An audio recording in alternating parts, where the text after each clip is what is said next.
Welcome to 1,001 Ways to Cope with Stress. I am Professor Kinshasa Shabaka, and today we again welcome the distinguished Dr. FREDERICK MONDERSON, Egyptologist, author of numerous books on Egypt, Obama, and other important subjects. And today we are going to speak on the Memphite Theology. I welcome Dr. FREDERICK Monderson. Thank you very much, and glad to have the opportunity to be with you again. Today, in a previous session, we had mentioned that I needed to come back and give some explanation as to what is meant by Memphite Theology. Memphite Theology is an important document. I wanted to say that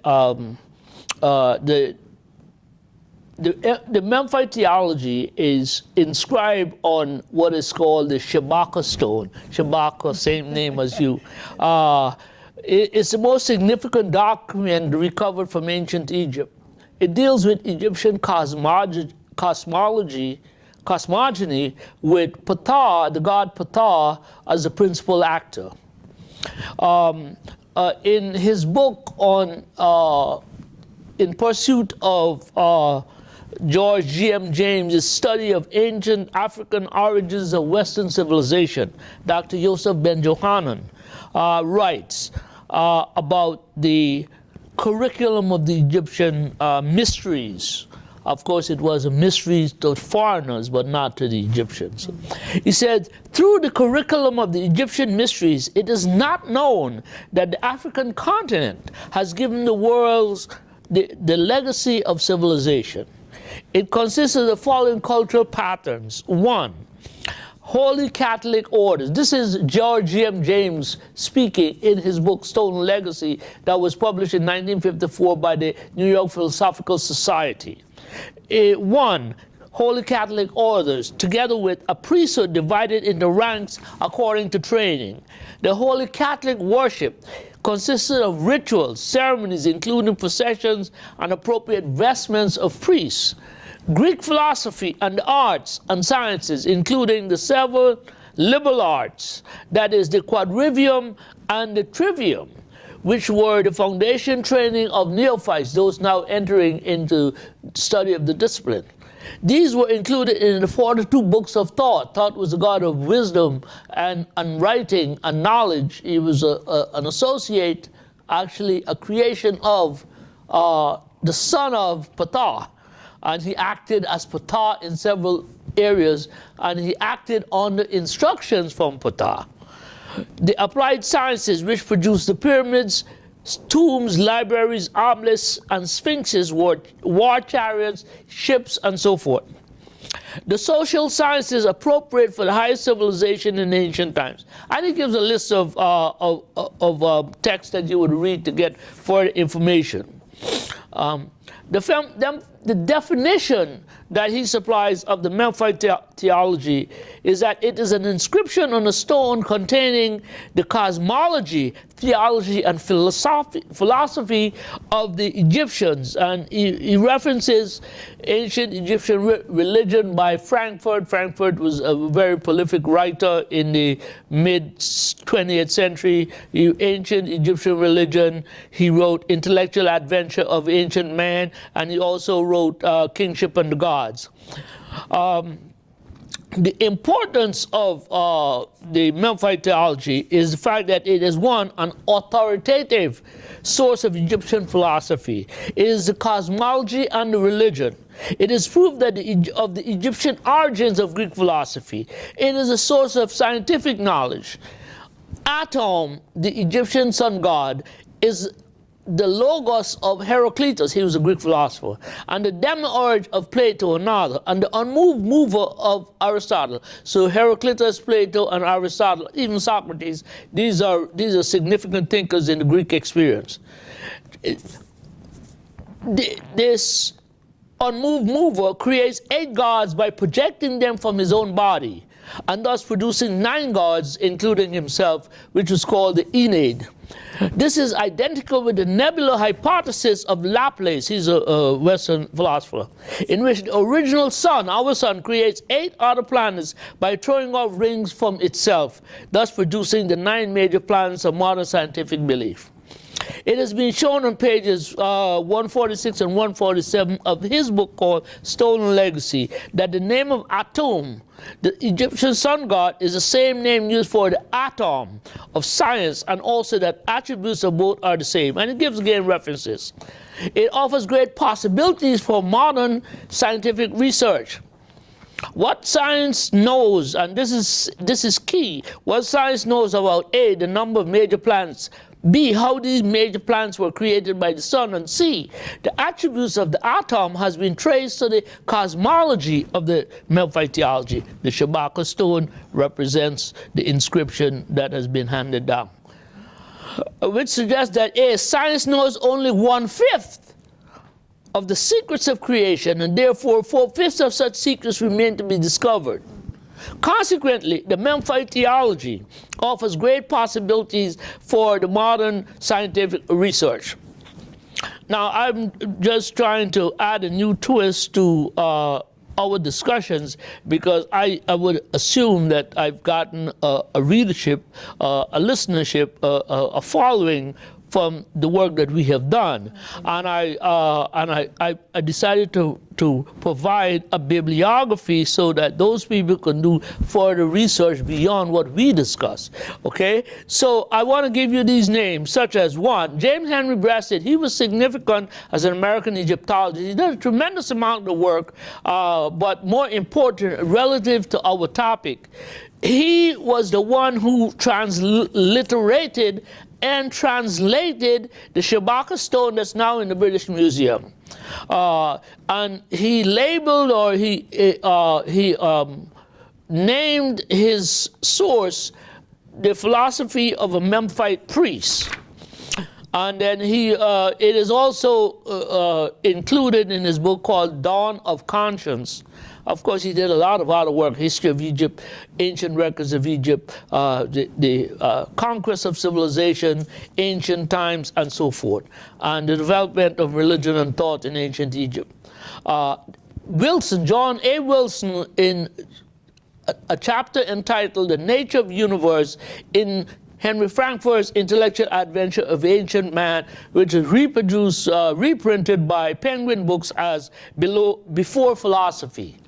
Then we have Dr. Chikante Diop, Civilization or Barbarism and Authentic Anthropology, to which I add Theophile Obenga. He was Dr. Diop's research assistant. African Philosophy, the Pharaonic Period from 2780 to 330 BC. And Dr. Jacob Carruthers out of Chicago, he wrote Medunetta, Divine Speech. So these are some sources that will enable you now to do follow-up and to further elevate and educate your interest in acquiring knowledge about the Memphite theology.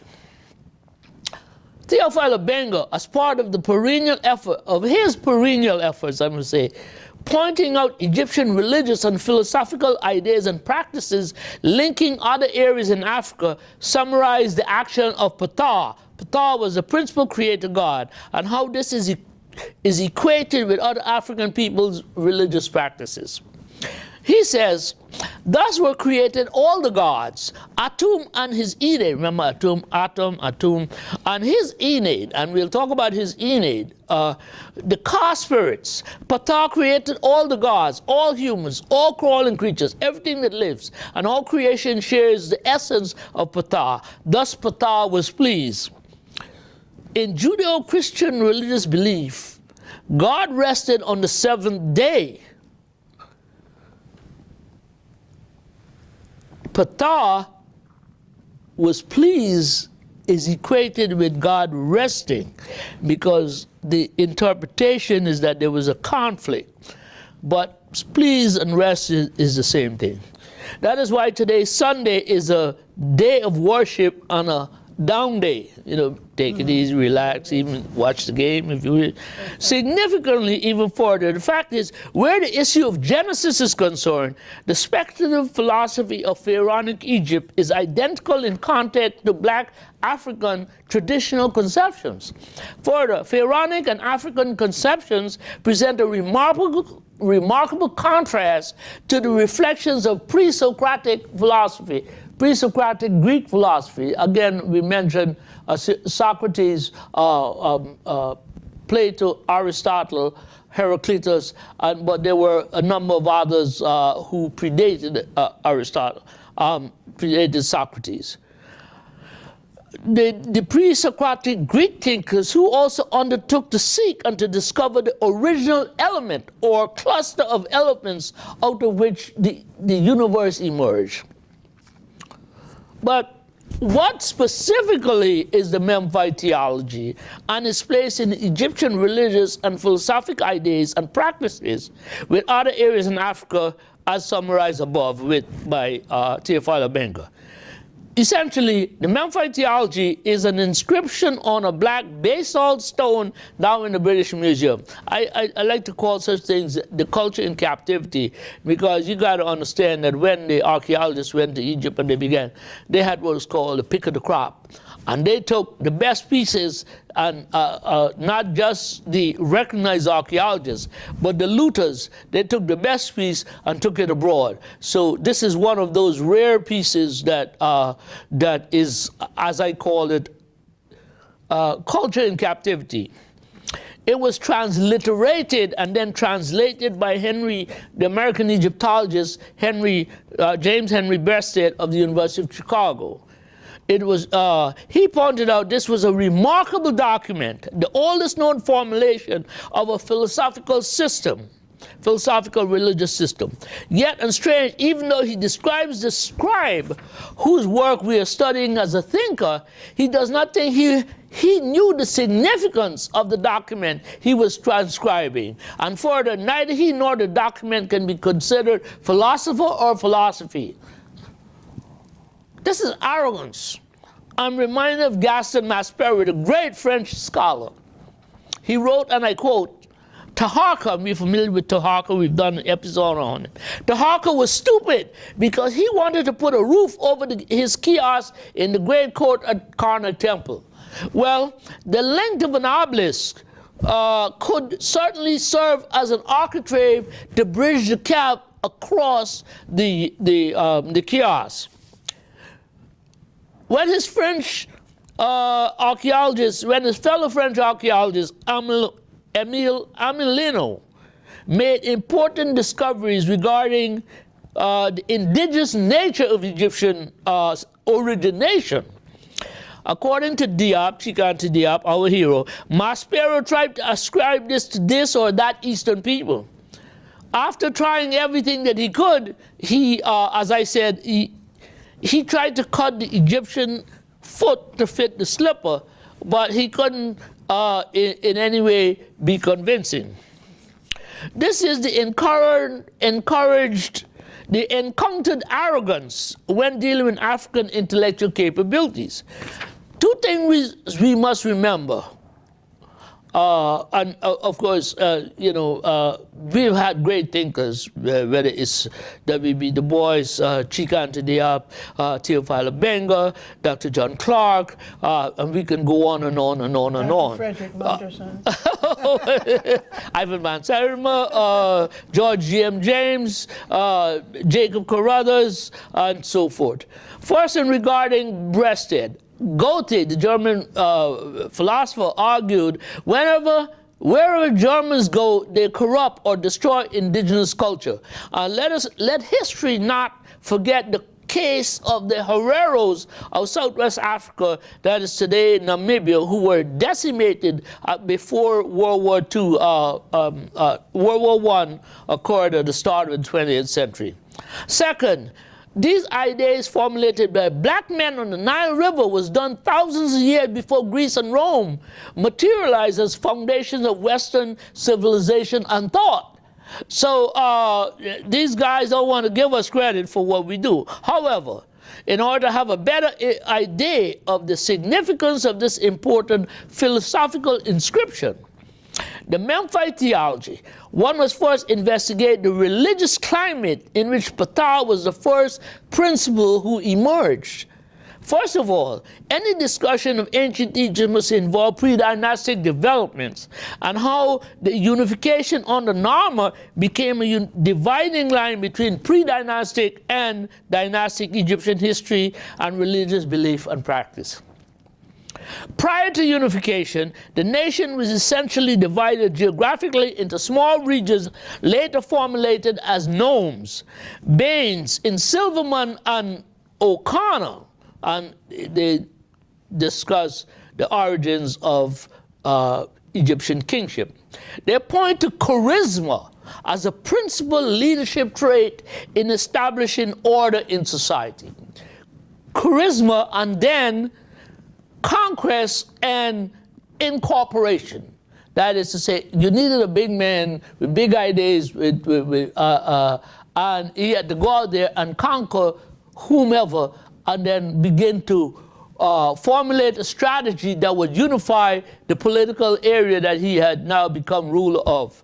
And these led to, ultimately, the emergence of a pyramid of kingship in Egypt.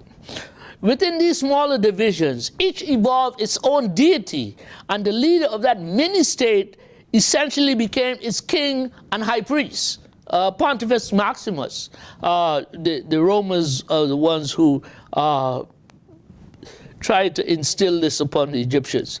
As the society matured after the unification by Narmer, there emerged and materialized 5 principal deities worshipped at regional centers across the land. That is to say, the deities and centers of worship across the land,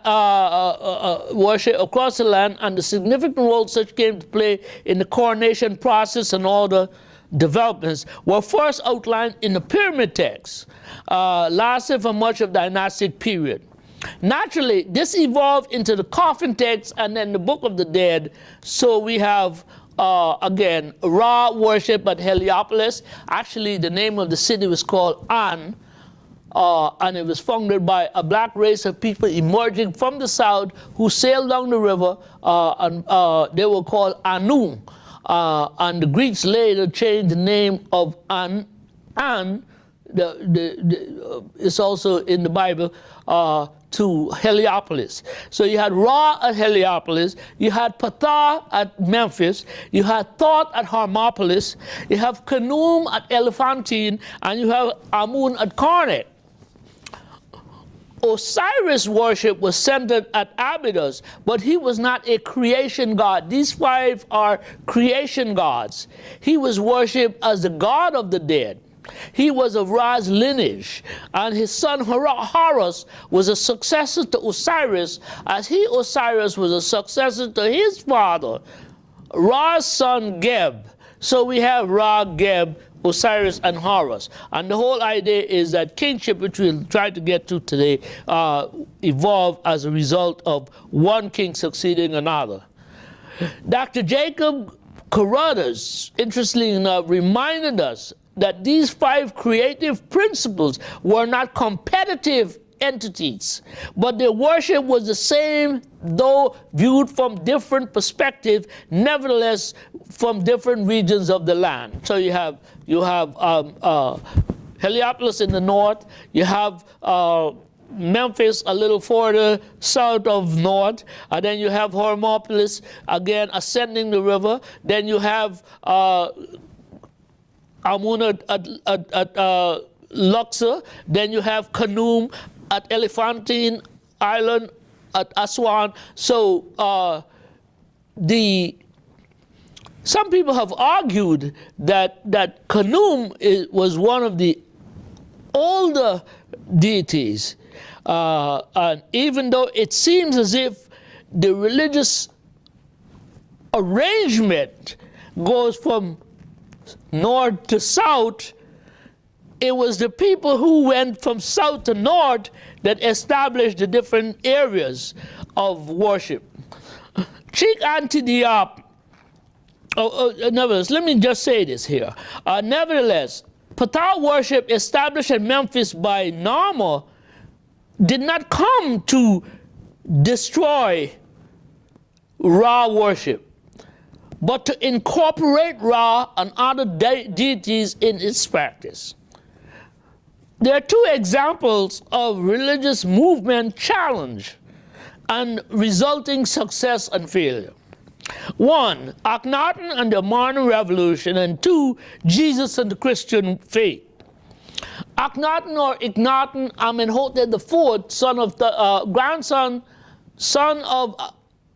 Amenhotep III, who was the great-grandson of Thutmose III, he used force to eradicate his opponent, who was Amun. And the use of force is never really successful because ultimately there is always a reaction to it. Jesus, on the other hand, urged love. He said, love thy neighbor as thyself. Use of force, Akhenaten's revolution failed. Use of love, Jesus' revolution succeeded. Oh, of course, we could also add Islam because for much of West Africa, in the expansion of Islam across Africa, the watchword was Islam or death. So the sword came to Africa through, religion came to Africa through, the Islamic religion came to Africa through the sword. Cheikh Anta Diop, in his book, Civilization or Barbarism, he says that one can distinguish three great systems of thought in Egypt that try to explain the origin of the universe and the appearance of all that is. He names them as the Hermopolitan from Hermopolis, where God thought was the Prince of Deity. Heliopolis, at Heliopolis, where Ra was worshipped. Memphite, where Ptah was worshipped at Memphis. And to this can be added the Theban system where Amun was worshipped. He didn't bother to speak much on Khnum, who made man on his potter's wheel. So according to these systems, the universe was not created ex nihilo, that is out of nothing, on a given day. But there was always existed an uncreated matter without a beginning or an end. He calls it the Aperion, without limit and without determination, of Anaximander and Hesiod. These were what you call the pre-Socratic philosophers I mentioned a little earlier. This chaotic matter was, in origin, the equivalent of non-being, because of the sole fact that it was unorganized. Thus, non-being is not here the equivalent of nothingness, from which would arise, no one knows how, the matter that would be the substance of the universe. This chaotic matter contained all the archetypal state of Plato, all essences of the body of the future beings that one day would be called into existence. We're talking about the sky, the stars, the earth, air, fire, animals, plants, human beings, etc. This primordial matter, the nous, or the primordial waters, was elevated to the level of a divinity. It was called Nun in Egyptian cosmology. Thus, from the start, each principle of explanation of the universe is doubled by a divinity. So in the creation process, no single individual was actually at first created. We are told that Adam was first created and then later Eve. But in the Egyptian, the African system, they're created as doubles, male and female, being and non-being. And as philosophical development in Greece, the materialistic school, the latter replaced the former. Primitive matter, uncreated matter, lying there, the sand, the cement, the water, separate but not brought together to create the structure, concrete or whatever. Primitive matter also contained the law of transformation, the principle of the evolution of matter through time, equally considered as a divinity. So these elements of divinity, and if you use this base analogy, again, you have the cement, the sand, the water, of course, the architect, the mason and his tools, all of these could be considered divine essences that are brought together and creates. It is the law of becoming that acting on matter through time will actualize the archetypes, the essences, the beings created in actuality. Thus Plato named it the same and the other. He called it the theory of reminiscence. And Aristotle called it matter and privation, potentiality and actuality. So potentiality means it is there, and it can be brought into a work of art. Just as how you have the canvas, you have the paint, you have the brush, you have the artist, and he puts his stuff on the canvas, and therefore you have a beautiful piece of work. Thus, created by its own evolutionary movement, eternal matter, uncreated by dint of going through the stages of organization, ends up becoming self-aware. The first consciousness thus emerges from the primordial noon. It is God Ra, the demiurge of Plato, who is going to complete creation. So the element, again, the elements of creation is there, and Ptah, actually Ra, and Ptah brings these things together. Again, if you another analogy, the baker with the flour, the incense, the essence, the ingredients, and he puts it all on the table and he starts to work his magic, puts it in the oven, and then you have the bread. Up to this point, Egyptian cosmogony is materialistic in essence, for it is professing materialistic faith, while when postulating the existence of an uncreated matter, excluding nothingness and containing its own principle of evolution as an intrinsic property. This materialistic component of Egyptian thought will prevail among the Greeks and Latin atomists, Democritus, Epicurus, and Lucretius. I thank you so much, Dr. Monderson, for part one of the Memphite Theology. Stay tuned for part two.